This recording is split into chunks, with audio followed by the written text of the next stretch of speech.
procédure la respecté dañ na song ma dóor ay coup de sommation. mooy ki la bëgg a rey yow yaa ko ëpp droit kon mën nga koo rey.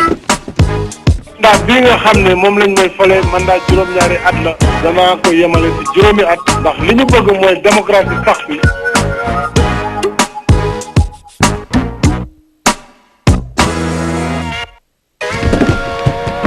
trop c'est trop mbir mi dafa ëpp nañ.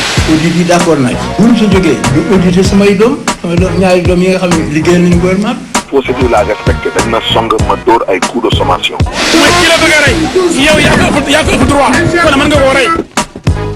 ndax bii nga xam ne moom lañ may fale mandat juróom-ñaari at la danaa ko yemale ci juróomi at ndax li ñu bëgg mooy démocratie sax fi.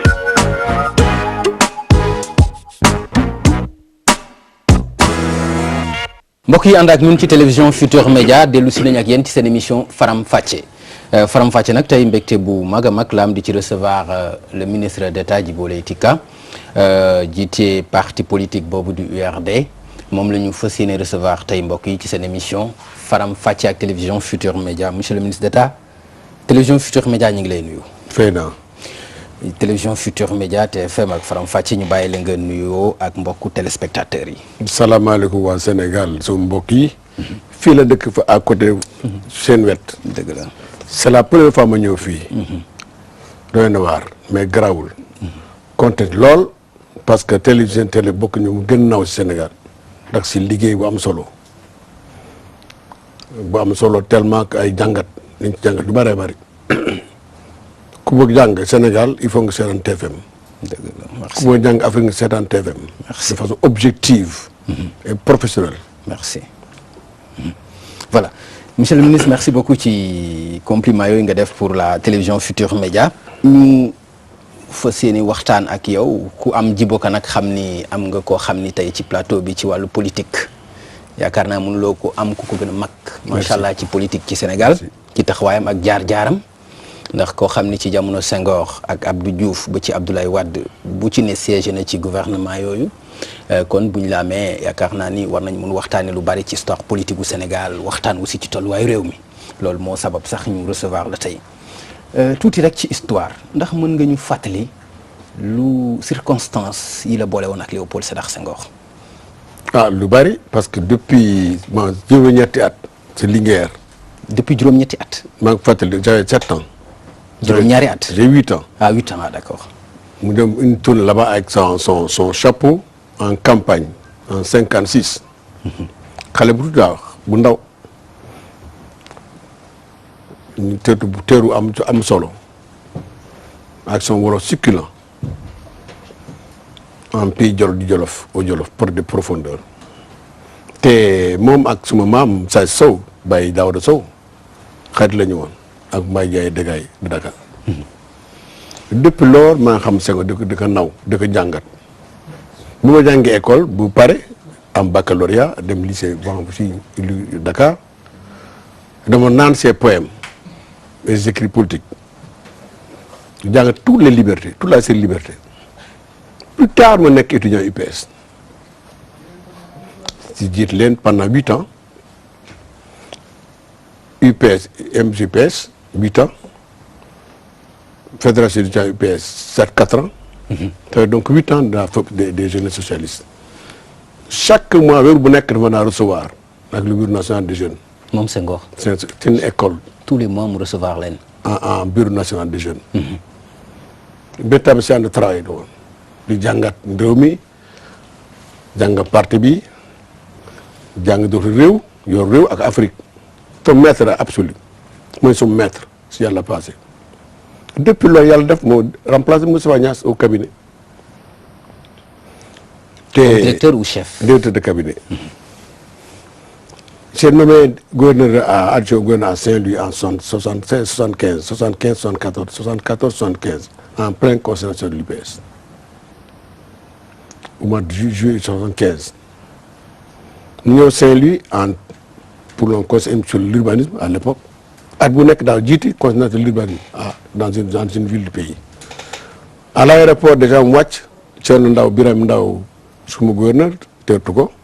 mën nañ ko méngale ak conseil ministériel yi am yi ñu nga xam ne ñu ngi am. dafa wuute parce que c'était question technique. c'est pas de campagne électorale parallèle. Donc Senghor chaque année dafa dem à Saint-Louis parce que coordination Libanais à Saint-Louis spécialement. Non, je veux parler des conseils ministériels. Actuellement, c'est pas pareil, c'est pas pareil. Pas la même chose. Il n'y avait pas beaucoup de ministres. Les techniciens autour de Senghor. Mais bien avant aussi les conseils des ministres, il y a un conseil interministériel avec les techniciens. Avant, le conseil des ministres. Waaw, par exemple le gouvernement actuel. Actuellement. Oui, daf koy def. Alors, c'était pas ça, c'est pas ça. Mu ñëw aéroport wàcc aéroport tu vois tout est à Dakar à mon cabinet. Comme ça. Comme ça, dans tout le monde. Mu ñëw à Dakar en octobre 76. Adjel Moustapha Niasse mu prépare son départ. Nekk moom pendant 4 ans presque parce que ma mujj ci loxoom te lettre mu bàyyi réew maa ko bind. Donc Niass moo la jiitu ci loxo Senghor la. yàgg na fa lool. su mag loon Niass. moom joué wu ci benn rôle ci sa rapprochement ak Senghor. c'est sûr joué na ci benn rôle c'est sûr histoire mu ngi fii ñëpp xam nañ ko loolu. waaw ban rôle la ci joué. te moo nankar wax na Senghor lan lañ xam kii son avis sur moi. lan ban xale laa ban homme d'état laa war doon. moom formé daal sur le plan politique complémentaire de Senghor. Donc je pense que Senghor est un homme que j'ai connu et approché pendant xale bu ndaw la moo tax il faut qu'on comprenne. C'est ça me mettre à penser. lépp loolu dafa am politique si c'est pas que je marche. Donc c'est un homme d'état accompli. Mais ça mën nañ ci revenir. temps yii ma di jëmaka su bëgg nekk homme d'état. woytul ñaari affaire xaalis ak lu ci des. xaalis ak leneen. comme dañuy jàngale te c'est important ñu waxtaan rek. il faut que la mën a yem daal.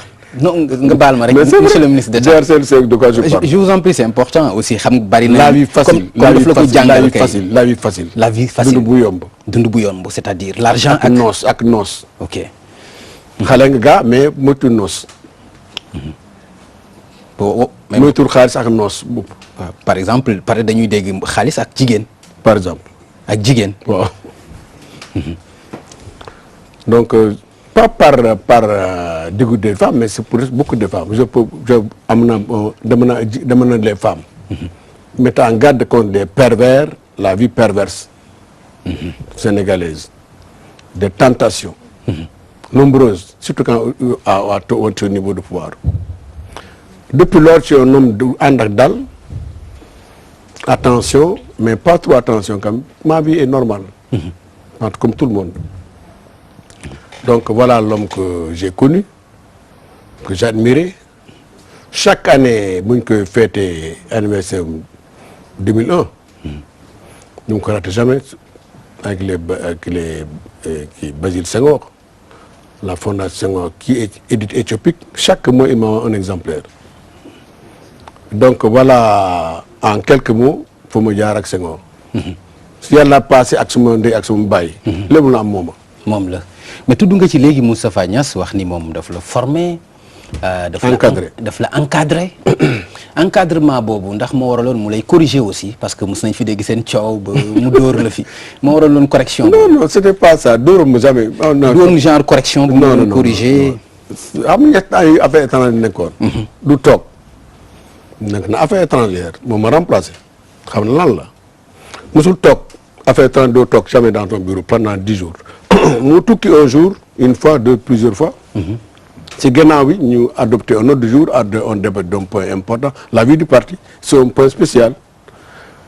Une semaine après mu ñëw au Sénégal même autre jour ma jóg man ne si on a daaw démb ak barki démb on a dépassé ça. mu jaaxal lool mbëkk ma. dafa la mbëkk ma toogaa rek mu toog suma kaw. mais ma pas boxé dafa jël suma bopp bi daal. ñëpp jóg. daf la bokk. dama bokk waaw ñëpp jóg. Diouf xam nga dafa njool Diouf. Abdou Diouf Niass moi depuis Senghor c'est comme ça. père secrétaire petit moi-même directeur de cabinet. après ñu jóg ab mu ne demal fële wetu Senghor wetu Jean Collin. ñu def on tourne la table. mu jóg ma ne maa ngi jégalu vraiment maa ngi jégalu. c'est incident bi. d'accord. voilà bàyyi ba ñu génn. mais ñett ñooñu nga ne wax léegi Abdou Diouf Niass ak yow est-ce que gënuloo ci échec nga baal ma de parce que tey Niass mi ngi président assemblée nationale Abdou Diouf. fu mu jaar francophonie fu mu jaar fu mu jaar moom itam. non juste pour laaj la rek parce que tey yaa ngi député simple à l'Assemblée nationale. Il est le président foofu francophonie Abdou Diouf d'après bi mu nekkee président. fii yàlla c'est Dieu qui le fait. loolu kenn werante ko. yàlla moom moom lépp loolu kenn werante ko. bu Senghor demee. ñoo waroon a jël réew mi. Diouf maa ko jël réew mi ànd ak moom pendant 14 ans fukki at ak ñeent. Niass génn gouvernement bi pendant 9 ans en plein désert 9 ans de désert dégg nga. 83 mu ñëwaat mu remplace mu affaires étrangères sant yàlla kon. dëgg la. En 2000 mu ànd ak Ablaye Wade on a vu ça hier à la télévision man woot naa nañu wote Abdou Diouf am ci problème yu garaaw parce que gars yi ils n'ont pas compris wax naa dégg kon. gars yi comprendre ñu lan nga bëggoon ñu comprendre ko. pourquoi ma ànd ak Diouf à l'époque mais parce que ñoo bokk parti ñoo bokk idéologie une fois c'est la social-démocratie qui doit gouverner le pays quand même. non da nga njëkk a voté Wade après voté Diouf. jamais voté. da nga njëkk a demandé voté Wade. non j'ai pas voté. jamais mosuma wax kenn kay la voté Wade en 2000 jamais.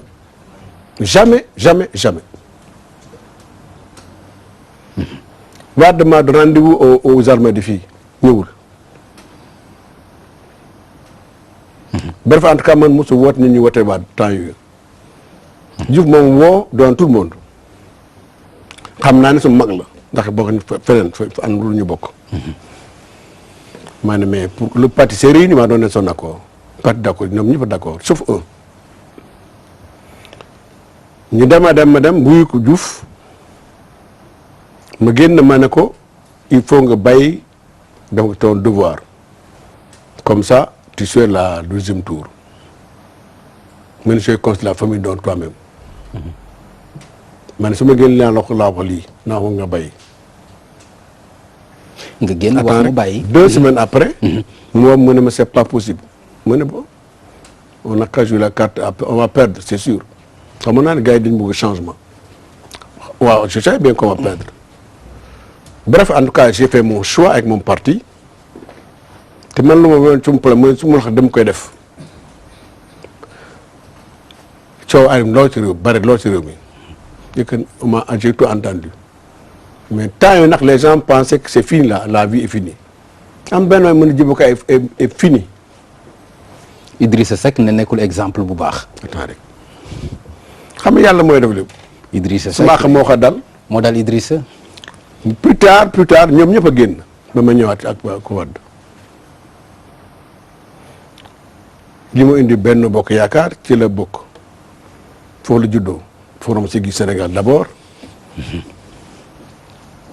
di Maasele Fall d'abord Forum Siggi Sénégal en passant par le CPC bref bokk naa tout Forum Siggi Sénégal parce que c'est CPC man ak les Niass et les Tanor Dieng tout ça.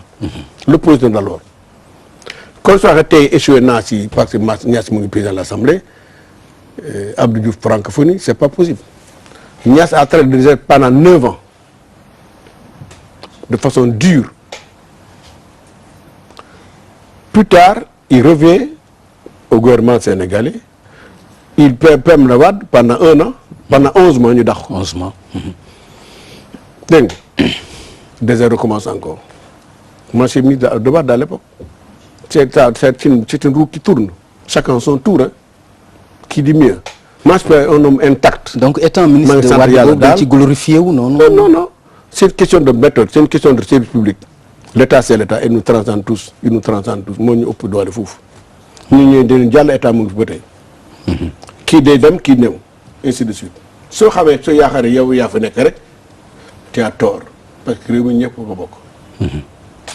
moo tax ma ne gàcce ngaalam. Sénégalais ak sénégalaises yi. waaw histoire boobu nga xam ni yaa ngi wax ni lu nekk ñu wax ko ci amul dara loo ciy réccu tey. donc bind naa ko d'ailleurs dans mon livre. J'ai tout raconté. Un vaste complot. Un vaste complot. Contre moi-même. Tous les gens qui étaient au FAL ne voulaient pas de Djibo Ka à Côte d'Ivoire. Aucun d'eux. Pourquoi lu tax. C'est une petite question personnelle. man sama problème mooy mu am benn problème ak personne. kon baal la ñëpp mais du mu fàtte mais yàlla mooy suba seen. d'accord waaw monsieur le ministre 3 ans daanaka moom nga nekk ak Senghor comme directeur de cabinet bu ñu xaymaa li nga nekk ci gouvernement daanaka ëpp na ñaar fukki at. soo la neexee c'est-à-dire man bu ma nekk Senghor j'avais même pas 30 ans j'ai 28 ans exactement. Pendant 3 ans et quelques mois. Diouf ñëw ma ànd ak moom pendant 14 ans en tant que ministre mais Senghor ak Diouf suñu ñoo bokkoon parti dégg nga ma non. bu baax Senghor ak Diouf ñoo bokkoon parti. UPS-PS. kon c'est normal que bokk seen gouvernement su yaakaar ne mën naa def liggéey bi. Wade ñëw ànd ma pendant 8 ans en tant qu'allié comme actuellement Benno Bokk Yaakaar. donc ça fait 22 ans. ça fait 22 ans de gouvernement. ñaar fukki at ak ñaar sant yàlla waaw. fii Mara ak Robert Sa ñëw Robert Sa ak man képp ñoo ñaar at yu bari comme gouvernement dans mais loolu nga capitaliser ba wax yow ak Robert Sagna rek. tey je pense. waaw. je pense. waaw pour Robert Sagna peut-être xëy na keneen dina nekk ci xelu keneen mais ñu dem ci législative yi mujj yi Djibo Ka benn siège la am Assemblée nationale. Djibo Ka loolu du mbetteel ci yow.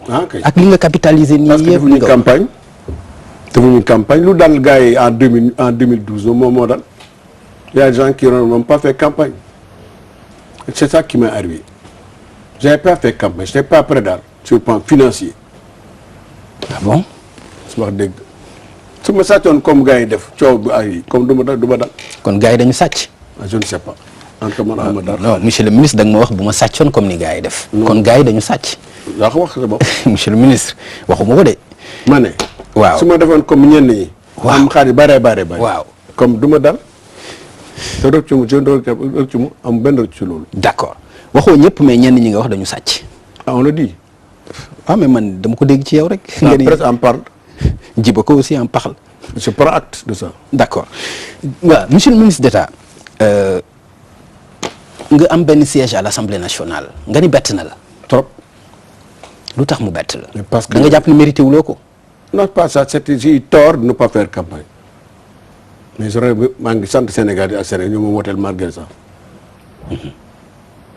dégg nga j'ai eu tort de ne pas faire campagne comme tout le monde ou comme certains de me débrouiller par des fonds pour de campagne. jóge ci groupe parlementaire en 98 am 3 députés mujj ci benn. c'est comme ça la vie. Niass ah en bon 2000. Niass en 2000. en 98 maa xewoon bees tàq gars yi di ma yëkkati. donc da nga xewi. attends rek non xam lu bees Sénégal pour lu bees. Niass en 2000 ñoo xam ma xew en 2000 17%. 2017 il n'a même pas eu 5%. Idrissa Seck pareil 2007 il avait presque 15%. En 2012 il n'a même pas 8%. Macky lu ko am chance mooy dafa jóg rek élection ñëw mu gagné c'est tout.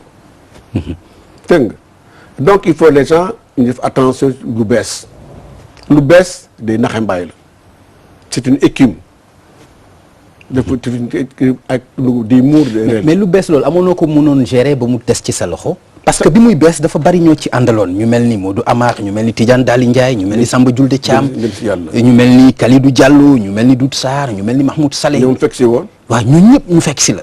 attends Modou Amar ak man ñoo sos parti bi ak ñoom Diegane Sène. waaw mais Samba Diouldé Thiam. mais tey bu weesoo Diegane Sène Samba Diouldé Thiam PIT la woon mu génne PIT def MGD. ak Kalidou Diallo fekk si ñu. Doudou Sarr OST la woon. OST xam nga Torsi Séeréer Torsi ak moom Mahmoud Sall Aliou Sow ñu boobu ñëw fekk si ñu xam naa gaa duñu sunu militant ñu tas ñoom ñu dem parce que dañu c'est quelque chose qu'ils n'ont pas eu. Ils pensaient que on va gagner. On va gouverner. Bref en tout cas c'était pas des militants de l'URD. ok. C'est des alliés. ñu jël train en marche. de circonstance. Aucune affiliation idéologique. Bokkuñu dara sur le plan politique des idées. comme yow ak Wade. Non, c'est pas pareil. Les trotskistes, une famille à part. La famille socialiste est à part. La famille communiste est à part. Les trotskistes sont à part.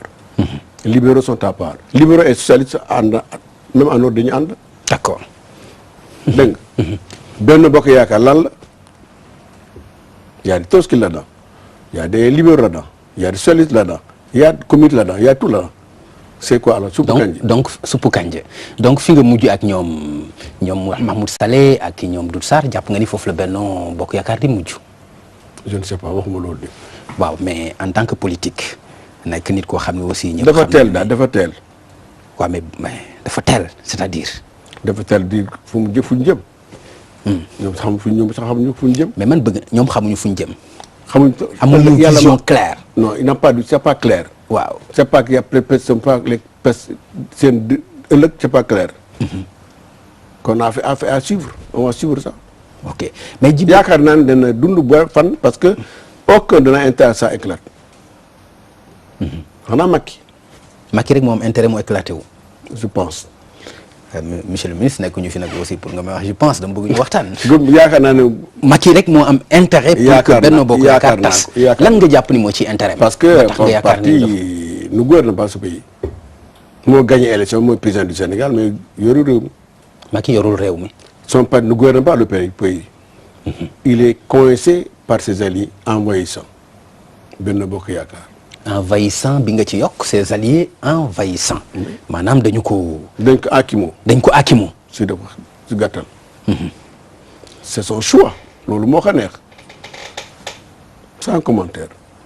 dans tous les cas affaire à suivre. parce que Sénégal a tort de croire que il faut tout le monde dans un même panier dans un ensemble informe. un magma. comme au Mali de ATT. ok une conscience globale. c'est pas une statue de la démocratie des idées. d'accord dellu ginnaaw bi nga xam ni def nga ko ba benn député nga mujj am ci assemblée nationale ndax loolu warul tax nga jël nag sa retraite ci politique Djibo Ka. at ñaata at la am. waxuma ci at. ci résultat laay wax expérience. ci résultat laay wax li ñëpp ñuy perte élection ñu bàyyi. je suis prêt à quitter mais pas tout seul. tous ceux qui ont été battus aux élections qu'ils quittent. comme ñan. comme yaa xam. waaw non c'est tabou. monsieur le ministre d'État dañuy waxtaan. xam nga man bu ma la laaj amul élection yu wóor. waaw amul élection PDS amul élection yu wóor. PDS amul élection yu wóor. PDS ay presque 83 députés à l'époque. il n'a que 12 députés et pourtant c'est le groupe parlementaire d'opposition à l'Assemblée. Benno Bokk Yaakaar APR ñaata la kenn xamu ko. AFP kenn xamu ñaata la. PS kenn xamul ñaata. aucun parti ne pèse rien dans Benno Bokk Yaakaar kenn xamul seen poids. Benno Bokk Yaakaar. kenn xamul ñaata parti lañu. ñoom ñëpp soo leen boole 150 députés lañu 130 députés yu bari. quel chiffre. qui est à quoi. qui pèse combien là kenn xamu ko. il faut que ça cesse. il faut que chacun aille aux élections tout seul. maintenant après les élections ils s'allient s'ils veulent. comment en Israël on a fait. comment en Afrique Sénégal moo des lii. donc pour les locales loolu nga xaar. non c'est pas les locales c'est autre chose. local c'est dëkkandoo. seen dëkkandoo ñoo xam ñan la ñu war a àndal pour gagner. donc pour les présidentielles futures. loolu nga xaar ça c'est important. les législatives également chaque parti doit être tout seul quitte à maintenant dans l'Assemblée les élus se retrouvent en forme une alliance gouvernementale. d'accord et pour les élections d'accord et pour les élections futures. locales. non pas locales présidentielles. d'abord locales inchallah local d'abord. URD pare na pour dem ci local yi. bien sûr inchallah. chaque week-end maa ngi quelque part. man je travaille maintenant. je travaille très bien sur le terrain. auparavant ministère moo dir sama temps. ministère moo ma yàqal. gouvernement moo gon ci parti. gouvernement baaxu ci parti. gouvernement di yàq parti. xam nga nguur dafa doy waar. gouvernement c'est un ministère pour tout le monde. un parti c'est une association privée pour des gens des membres. pourtant le parti c'est pour gouverner. c'est autre chose c'est une dialectique. mais soo bàyyi sa parti topp gouvernement rek daw pour les Sénégalais wax nga dëgg mais t'as tort par ailleurs. il faut on peut c'est difficile de cumuler deux. de mettre tout ça ensemble faire marcher un ministère et faire marcher un parti c'est presque difficile. soo toppatoo gouvernement nga bàyyi sa parti soo toppatoo parti nga bàyyi gouvernement am nga fu. monsieur le ministre d'État. tu as compris loolu moo tax nga wax regretté nga temps bi nga def ci gouvernement Wade. exactement ça. regretté nga ko. je regrette profondément d'avoir fait ça. ah bon d'avoir négligé mon parti ou non def ko wala négliger ce parti. parce que ça fait deux. négliger mon parti. mais pas compagnonnage bi nga regretté. non en tant que tel, en tant que Sénégalais pour le Sénégal c'est une positif pour moi mais en tant qu'homme politique qui a un parti j'ai tort de ne pas m'occuper de mon parti. bon. donte nu ma defal loolu. parti boobu nga regretté. façon boobu la waaw parti bi nga regretté. cette façon. d'accord cette façon. ñu dem Jolof fi nga xam ne mooy sa fief ndax conquérir ko dina yombati ci yow. non du yomb moom parce que y a beaucoup la paire suma ay rakk ñoo fa nekk suma doom moo fa nekk. kon du ma seen c'est pas les hommes de mon âge. ah mais que ce ne soit pas vieux. alors donc. attends donc retraite politique bi ngay bañ a ngi noonu itam monsieur le ministre d'État. attends j'ai une équipe maintenant à la base. attends Papa Ngagne. waaw baal ma. j'ai une équipe à la base. une équipe à la base qui travaille fortement à ma place. ñooy seen parti mooy ñoo ko yor léegi au Jolof. dana jafe lool mais on va se battre. Il y a des zones on personne pour nous battre. mais des zones imprenables. d'accord vous battre monsieur le ministre. wax nga ko trop dina jafe. te dina gën a jafe sax parce que nag ay lay wén boo màggatul it yaa ngi mag soo màggatul aussi yaa ngi mag. pourquoi. non yaa ngi mag. monsieur le ministre d'État sant yàlla mais macha allah. sant yàlla c'est la masse de l'histoire. alors donc nga wax ma léegi que ni amoo xaalis. parce que ne nga ma sàcculoo comme ni ñeneen ñi def. temps yooyu. non da nga ma wax ni ma sàcculoo boo sàccoon di nga am loo campagne. su ma préparé woon. non su ma comme ñenn ñi da am nga campagne. mais comme defuloo ko yoruloo ko war a bëgg a conquérir nag le plan Jolof ne nga ma problème la ci yow. ndegam Jolof bi nekk sa fief. attends c'est pas un problème pour moi c'est difficile de parler de Jolof de même les communes maintenant c'est autre chose que le département de Linguère. Les zones que je contrôle ruralement les zones rurales que je contrôle c'est difficile de les conquérir par d'autres. non wax loolu yooyu itam gis nga Aly Ngouille Ndiaye. suma doom la. waaw suma jërbaat la presque. day jàngat politique di jàng politique. déggul dara ci am politique. mais léegi mu mokkal de. ah je ne sais pas. parce que mokkal moo tax bureau de vote ba nga voté sax ñu gagné la fa. ci présidentielle yi ñu génn.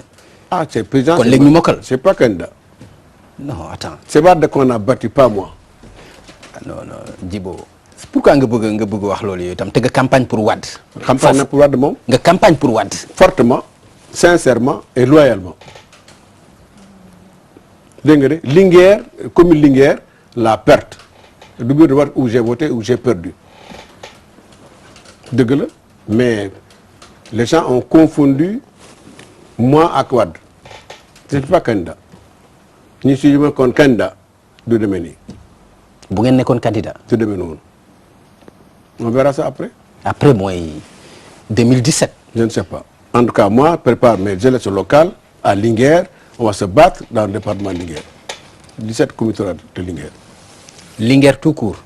non il y a pas que Linguère tout le pays avant-hier au Waalo 2 fois de suite dem naa Mbaan dem naa ñiit démb barki démb toute une journée dem naa Deyal toute une journée maa ngi dem Paal le 30 mars maa ngi dem encore chaque semaine chaque week-end à l'intérieur du pays chaque week-end hors média quelquefois avec des médias parce que je transpire pour poser encore pendant le local. dimbali suma parti ak tous les alliés potentiels du BLD. d'accord déplacement yi nga baal ma c'est un peu privé ndax wér-gu-yaram bi may na la ko. bien sûr maa ngi sant yàlla maa la et toi. dama lay laaj rek ma. nga baal ma certes c'est privé mais kaañu course maa ngi sant yàlla daal. di naan di nelaw di dox def sama liggéey. sama activité intensément. beaucoup de sport également. d'accord la clé du changement tey lan moo ci des slogan boobu. c'est pas moi c'est Talla Sylla c'est Jëf Jël ça c'est dépassé ça. c'est fini ça depuis 4 jours ça nous a tué d'ailleurs ça nous a tué beaucoup en 2001. il y a des femmes de l'URD à Linguère les PS de Dieu caabi waaw caabi moomuñu ko c'est Talla Jëf Jël moo ko moom. avec vous. à l'époque à 4 déjà 3 ans après c'est fini. 2001 n'avait pas ça. Barthélémy Dias l'avait dit. Il est des victimes de Tchabi. Ça te fait rire? Même Pape Ngagne Ndiaye. wax nga temps yi yaa ngi yëngatu lan nga bëgg lan moo tax ngay daw. tabax suma parti tabaxaat suma parti liggéey suma parti renforcer mon parti dafa négligé pendant 5 ans pendant 6 juróomi at dégg nga de xam man duma nax sama bopp lépp lu ma xam def dama war def du ma ko dama koy wax dama ko reconnaître on a eu tort, j'ai eu tort en particulier de ne pas m'occuper de mon parti pendant 5 ans. léegi nga war a kursandoo ak ay ñoom Macky Sall Idrissa Seck Cheikh Bamba Dièye. pourquoi pas cette jeunesse ñooñu nga xam ni kenn ku ci ne bi ngay dugg ci politique yaakaar naa ni boobu xale la wala leneen.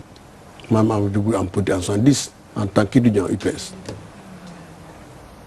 mais 70. Attendez, j'ai été ministre d'État, ministre du gouvernement sénégalais en 81. 70 fekk na ñi ma la wax ñëpp kenn politique gu ci. Mais c'est pas grave. C'est pas grave. Senghor a fait la politique pendant 56 ans. J'entends pas faire la politique autant d'années. Wade s'est battu pendant 50 ans, pendant 36 ans, pendant 25 ans. À son âge, il a pris le pouvoir à 74 ans. Il y a des gens qui sont âgés 10 ans de plus que moi sur l'arène politique. Pourtant, ils ont des partis, ils ont une parti. Mais je suis la génération d'indépendance. Génération avant Macky Sall, comme moi-même, comme Bathily, comme Landing Savané. yaa ci gën a ndaw. maa ci gën a ndaw. mais bu dee beneen génération bi yaa ci gën a mag. Fouf. Voilà. C'est comme ça la vie, hein. Tu comprends? Génération ñoom Macky ñoom Idriss. Voilà. Voilà. D'accord. moom da nga ko rawee 13 ans comme Diouf maanaam 13 ans par rapport à Diouf quoi. voilà bokk naa Diouf gouvernement pendant fukki at ak ñaar. d'accord sànq maa ngi lay fàttali lu mu waxoon ci yow Idrissa que ni doo exemple boo xam ni jeunesse bi war nañ ko mën a roy. sama àq moo ko dal. waaw nga woon wax sa àq moo ko dal. foofu dafa xawul leer trop pourquoi nga wax ni sa àq moo ko dal. mais parce que dama xasoon temps yii ba tey tontu ma ko du ma ko tontu jamais. baax naa ko du ma fàtte. non bul li nga wax ni bu ko xeeb ci tontu sama àq ko dal. mais parce que il y a tort mu tooñ ma. da nga ko xeeb ci tontu mais tontu la mu xam ma. li nga wax ni loo ci yokk xanaa leneen lay doon. yokk par naa ci. ah par naa ci. non da nga ni sama àq ko dal ba pare ne du ma ko tontu. par naa ci daal. par naa ci. pourquoi nga pare ci lu tax. mais parce que par naa ci rek. mépris la wala lan la. non du mépris. doon tact rek. et la vie continue. ok d'accord Ablaye Wade da ngeen a ànd. pendant 8 ans. pendant 8 ans ñu dem ci élection ñu ñàkk élection yi mu jébal leen seeni. c'est démocratique. non mu libéré leen. je veux parler de ni nga xam ne noonu la tàggoog yéen alliés yi. en fait c'était pas comme ça. demul noonu bu ñu ñàkk élection en le 25 mars 27 mars 25 c'est un dimanche lundi 26 mardi 27 jeudi bu ci topp daal appelé conseil mu woo man Mamour Cissé Iba Der Thiam Doucoura Diop ak un ami de Agne d'ailleurs le père maintenant que faire on fait quoi ak Abissi son directeur de cabinet on fait quoi on a débattu ça ma position était celle-ci chacun va sur sa propre bannière comme ça à l'Assemblée surtout en son même groupe man d'accord na voilà ce qui s'est passé exact mu dem congrès du PDS fii Méridien moi j'ai libéré les alliés les gens nous ont dit vous êtes maintenant libérés c'était pas comme ça nga baal ma comme ay. te ma mosuma si tontu. waaw libère boobu war na la mën na xari de ah. déedéet.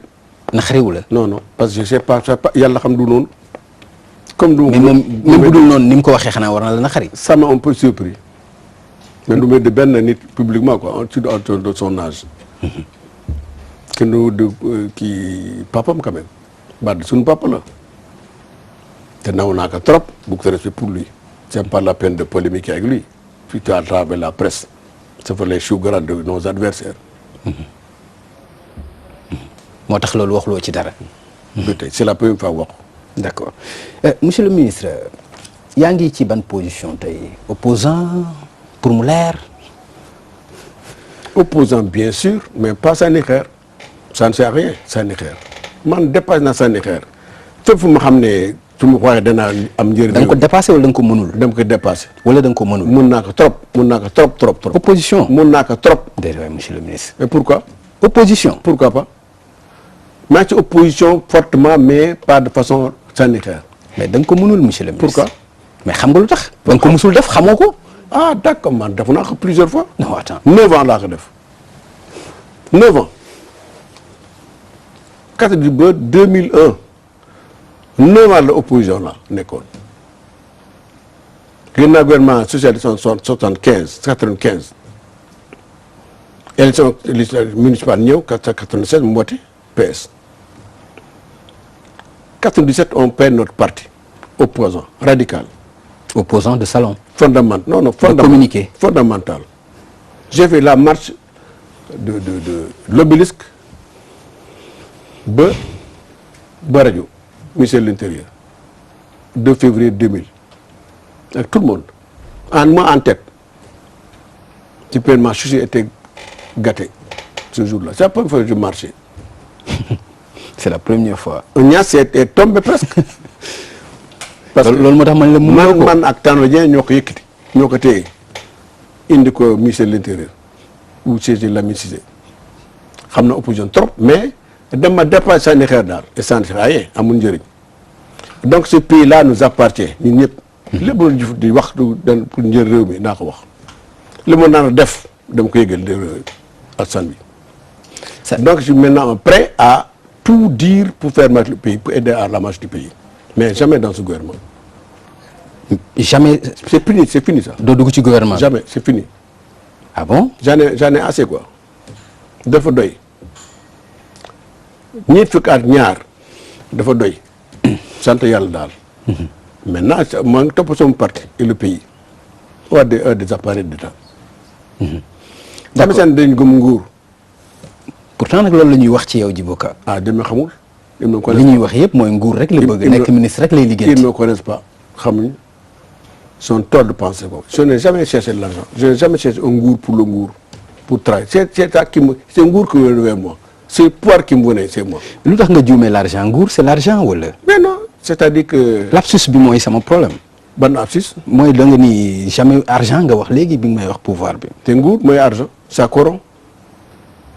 nguur ça corrompt a dit Karl Marx. Et il a raison, Karl Marx. Il a parfaitement raison.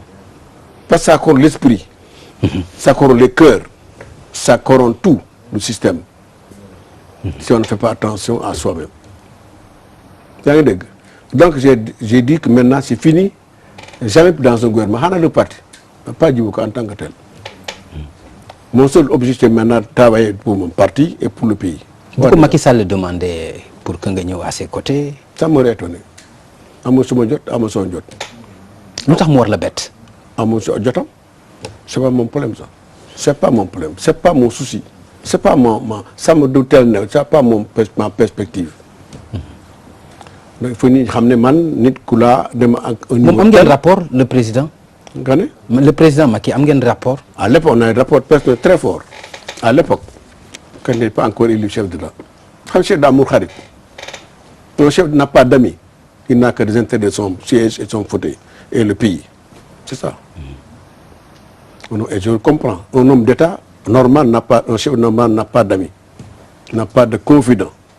Son confident c'est la loi et c'est l'État. boo ma waxee d'antan amoon ngeen ay relations yu profondes. daf may yu fort. alors lan la woon loolu relation yooyu. C'était spontané. da nga daan dem ci moom muy ñëw ci yow. Non c'est pas comme on est dans un même gouvernement il était PM.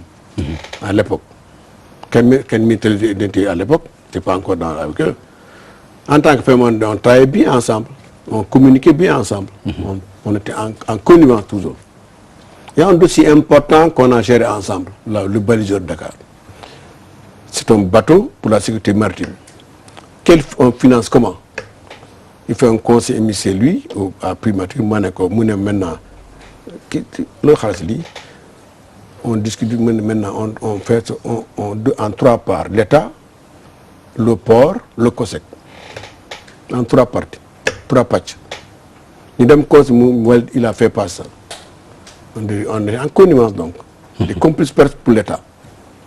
Donc ce balisé c'est né comme ça. Macron qui connaît l'État un peu, mais il n'a pas plongé, comme on dit. Mais il connaît l'État un peu. Il a lui plongé. Non, xawma ko. Tu es un marieur avec un pêcheur, un marieur mooy kuy jaay ay jën. Xam na jën ga mais xamu lu nekk ci géej gi. Fa nga nekk napp. Marin bi mooy plongé moom. Voilà. Mais moom il n'est pas nekkul plongé. Il n'a pas plongé. Donc c'est dommage pour le Sénégal. J'ai pas dit ça. Ah non, monsieur le ministre. C'est un homme qui surfe. Waaw. État sur le plan extérieur, xam des profondeurs de l'État. waaw mais monsieur le ministre aussi dafa mel ni C'est da nga ragal li nga bëgg a wax kon. Ragal man ragal. Ah kay. Man c'est très que lu mu wax. Non, c'est pas Macky Sall ne connaît pas tout l'État, il n'a pas plongé.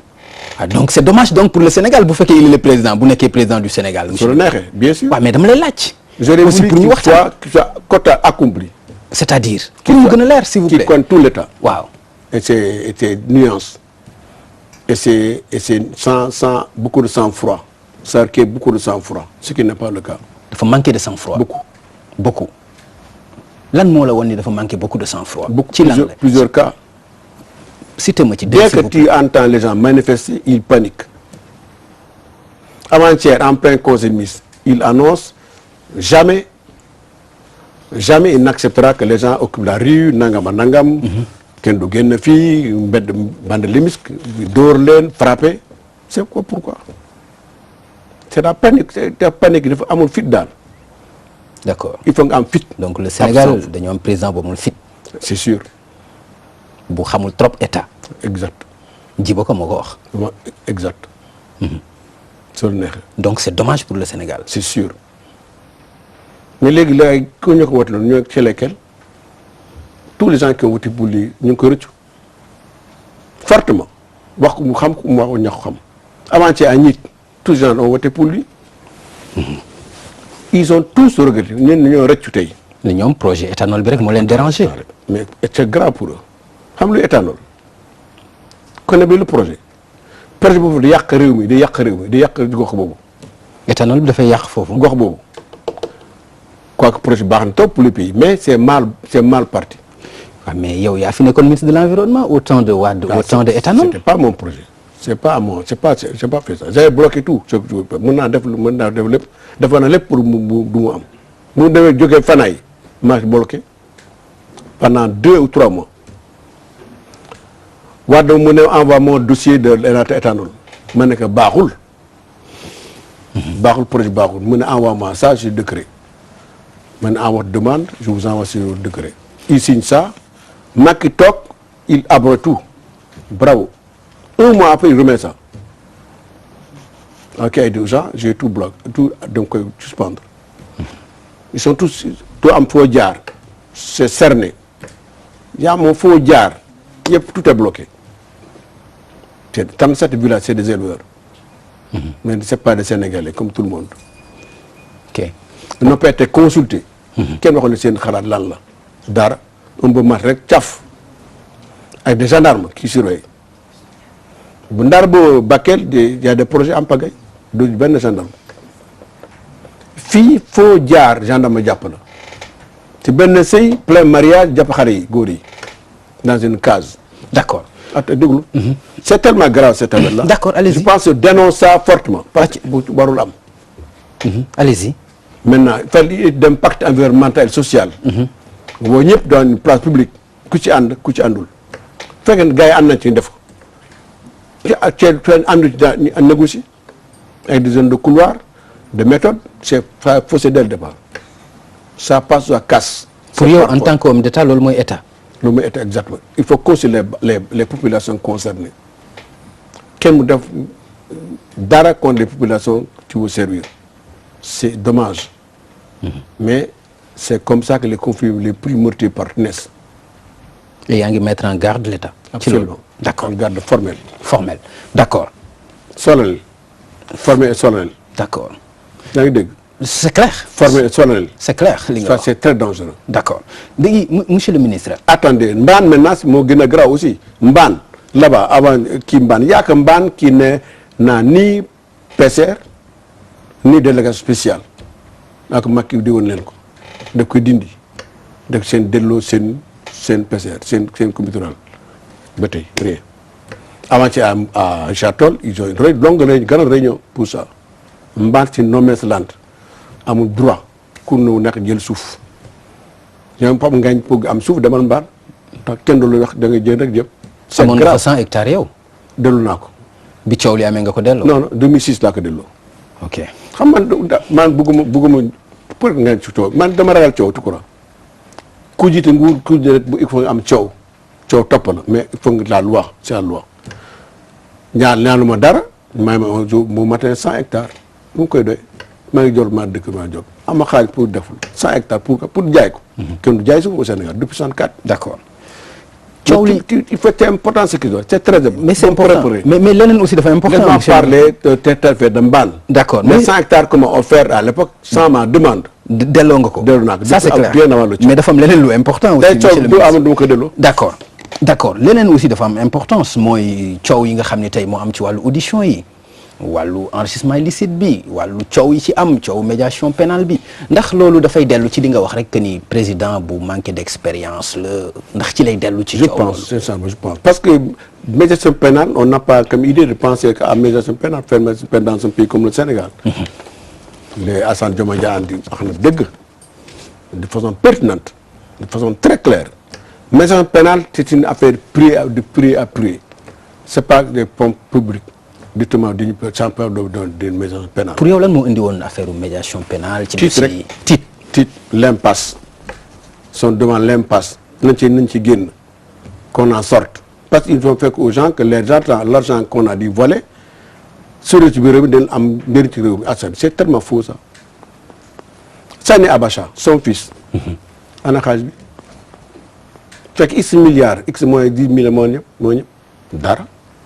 c'est tellement faux ça faire quoi au Sénégal. Karim Wade on parle de 694 juróom-benn téeméer ak juróom-ñeent fukk ak ñeent. xëy na fekkee ne am na loolu je n'en fais pas en tout cas devant la justice du ma fi wax dara pendant devant la justice. on xëy na mooy lu mën a am la pour yow. mais bi c'est-à-dire peut-être. doo ko weddil quoi. mais c'est-à-dire quand il y a devant la justice on n'en parle plus quand c'est pendant devant la justice on n'en parle plus kenn du wax. nañ bay si dem bu mu jeex comme ça ñu leer donc Macky a eu tort de proposer une médiation pénale par personne interposée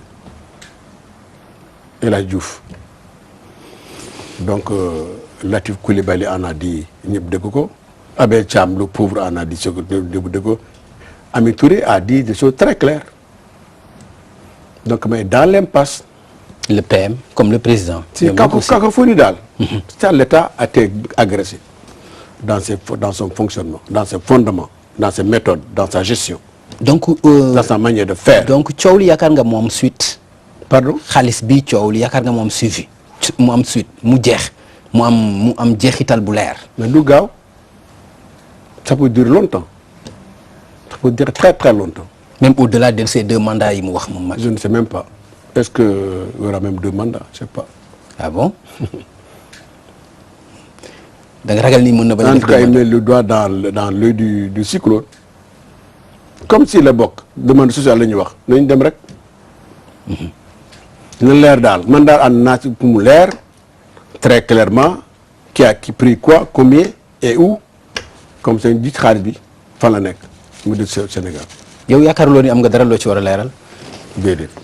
Pourquoi? Juste une question rek. non dara. parce que autant d'années ci biir gouvernement nga mën ci set noonu. ah tu en doutes. non aw ma ci yàlla baax na yàlla mooy laaj la rek. yàlla baax na en tout cas pour l'instant. depuis 22 ans pour l'instant touche du bois. on est au Sénégal. ñëpp xam ne kii. d'accord xam Sénégal un petit pays comme ça tout le monde se connaît. donc conseil yu Senghor ba moom moo la topp ba tey. exactement nga moytu xaalis moytu jigéen. exactement pas jigéen. une vie facile. dund bu yomb. une vie facile. c'est mortel. il faut des épreuves qui sont dures mais ces leçons qu'on en tire qui sont éternelles qui sont positives c'est ça c'est mon cas. tey sànq ci biir wax ji wax nañu ci conseil des ministres yi nga xam ne dañ ko délocaliser tey ñi ngi war a dem fële ci Matam jox nga ma ci exemple ci ni ko Senghor doon defee nga ni am na différence mais bii ban gis-gis nga ci am ci niñ koy defee yaakaarloo ni proximité la en tant que telle bonne chose en tant que telle bonne chose. Ce que pas d'accord sur le fait que qu'on en fasse de moment politique. En marge du conseil des ministres, on reçoit des militants des partis débauchés par-ci par-là, c'est honteux quoi. jaru ko daal te des taxal état des tilma état des tooñ état da koy agressé il faut faire la part des choses l'état c'est l'état. donc pour yow ay campagne déguisée la. exactement ça surtout à la veille locale même pas 14 mois.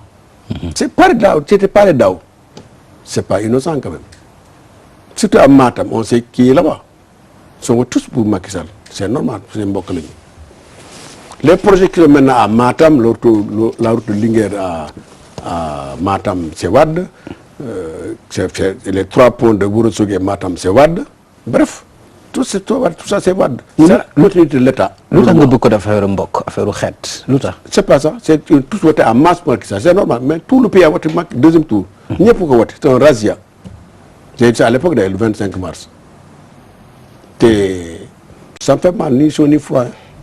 su prend acte rek te la di continuer. waaw c'est-à-dire li ngay waxee nii dafa mel ni da nga am benn dent contre Macky. mais non non au contraire. il connaît pas l'État. il n'est pas courageux. dëgg la. il n'est pas courageux. il n'a pas de sang-froid.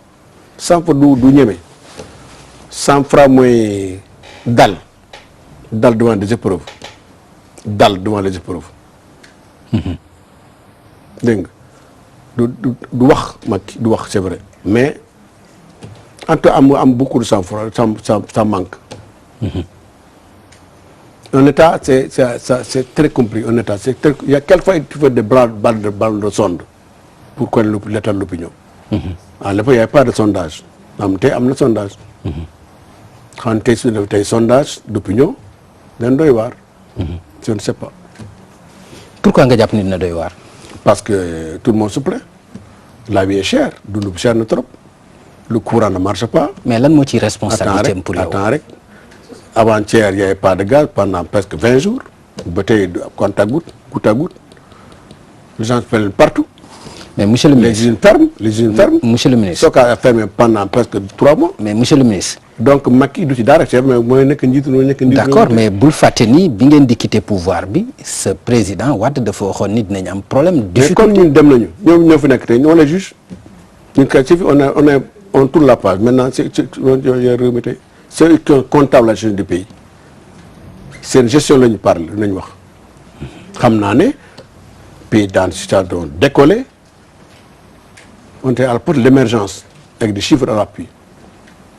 Donc c'est dommage qu'on piétine comme ça parce qu'on a trop fait dañu dégg du bari daal on a trop promis on a promis beaucoup de 500 000 emplois pour de 7 ans maintenant 300 000 mënul nekk loolu au bout de mën a nekk mais dañ doy wax c'est très difficile dana jafe trop 500 000 emplois au bout de 7 ans maintenant 300 000 au bout de 5 ans c'est pas possible c'est impossible. voilà du wax nga ko léegi les chiffres muy 7 ak 5 le mandat constitutionnel bi nga xam ni moom la ko constitution bi jox bi mu wax 5 ans lan nga ci xalaat lan nga ciy xaar Djibo.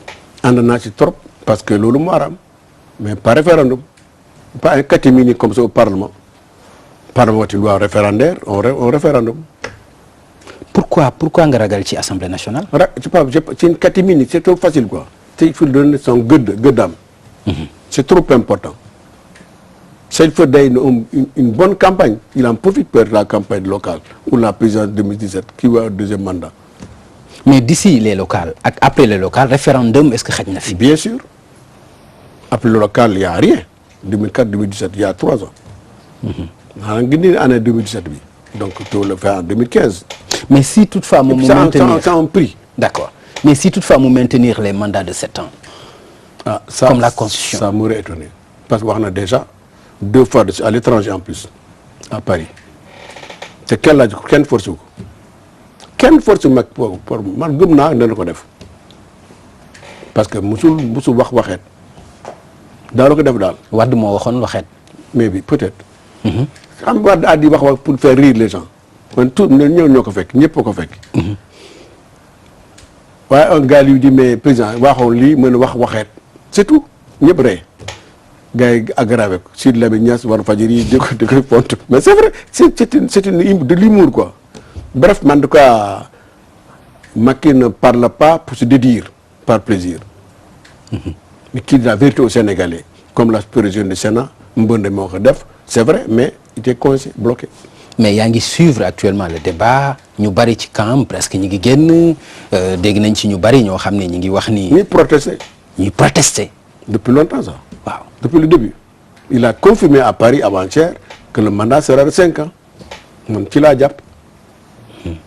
mooy njiitu réew njiitu su wax da nga koy gëm ba ci nga gis lu ci àndul lu ci contre son contre. mais comme référendum majorité bi mi ngi assemblée nationale te moo gën a gaaw.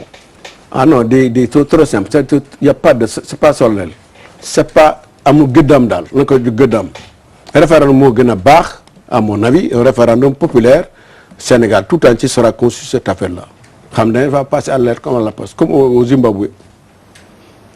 si les Sénégalais maintiennent le mandat de 7 ans. 7 ans de mandat dafa gudd. 7 ans de mandat c'est long. 2 fois 7 ça fait 14 ans c'est trop. loolu dafa xewloo dans le monde. aucun pays au monde n'a ça. pour na Sénégal it dañ ko exiger pour def référendum. il faut ñu uti xaalis def référendum bi.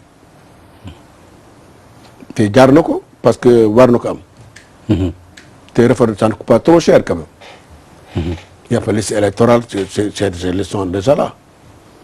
Les matières électorales est là.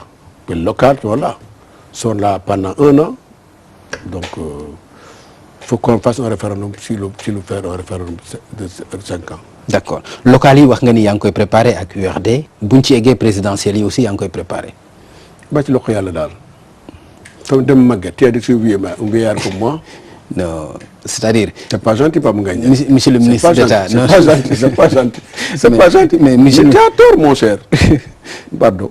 pour dire que da nga màgget. waaw non waxuma da nga màgget. c'est ma santé maa ngi sant yàlla. non je sais xam nga lu ci nekk. monsieur le ministre mais sant yàlla trop. waaw boo waxee wér nga kay mooy tawatoon nga comme ni may tawee tey comme ni kenn ñu tawatee ñëppay tawat loolu c'est clair waxuma ko pour leneen. monsieur le ministre c'est juste pour laaj la rek. ñëppay tawat. waaw parce que tawat bi aussi bul homme d'état nga homme public nga dafa siiwoon ah. bien sûr ñëpp on m'a enterré d'ailleurs. waaw kon kay mi ngi noonu.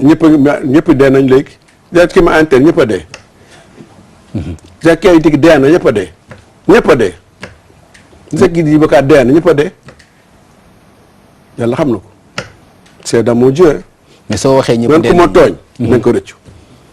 du ma tooñ kenn mais ku ma tooñ dañ ko rëccu. peut là mais ama xon.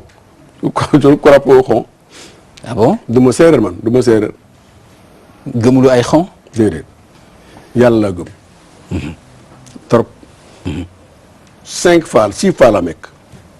depuis 86. sant yàlla daal. musuma rati umra.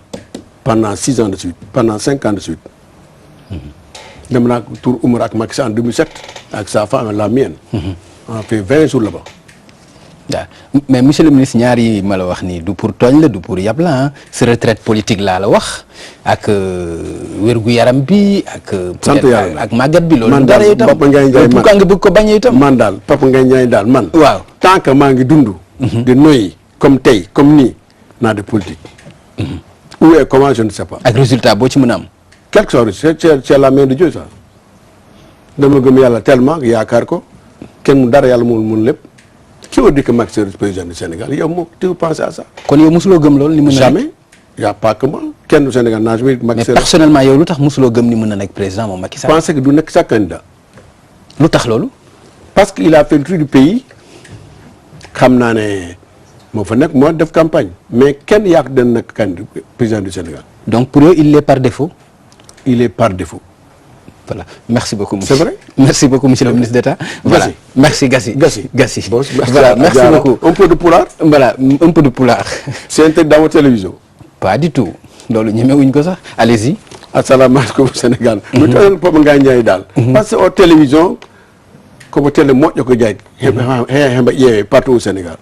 mais hay go layata ɗo pulaar des émissions politiques donc on jarama jagatiɗo URD dana baax. d'accord merci beaucoup encore une fois voilà mbokk yi doon ànd ak ñun ci télévision Futur Média mu nekkoon seen émission Faram Facce ñu amoon vraiment mbégte bu yaatu doon ci recevoir suñu dëkkandoo bi di mu ko waxee Djiboulaye Tika soriwul ak télévision Futur Média ñu koy gërëm bu baax ci wuy si bi nga xam ne wuy si nañu ko di ko jaajëfal bu baax ndax peut-être ba jafe woon na ci calendrier am ni mu ko waxee activité am mooy animation partem jamono ji terewul mu ñëw wuy si ñu ngi ko ciy gërëm bu baax ñu leen di jox daje incha allah beneen numéro Faram Facce bu ci yàlla andee jërë ngeen jëf.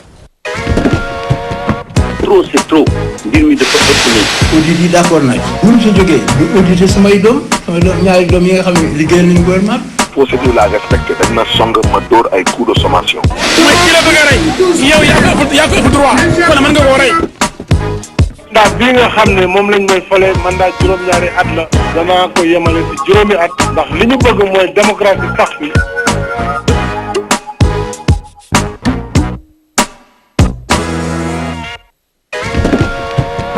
trop c'est trop mbir mi dafa ëpp nii. audit yi d'accord nañ bu ñu sa jógee ñu audité samay doom ñaari doom yi nga xam ne liggéeyal nañu gouvernement bi. procédure la respecté dañ ma song ma dóor ay coup de sommation. mooy ki la bëgg a rey yow yaa ko ëpp droit kon mën nga koo rey. ndax bii nga xam ne moom lañ may fale mandat juróom-ñaari at la danaa ko yemale ci juróomi at ndax li ñu bëgg mooy démocratie sax bi.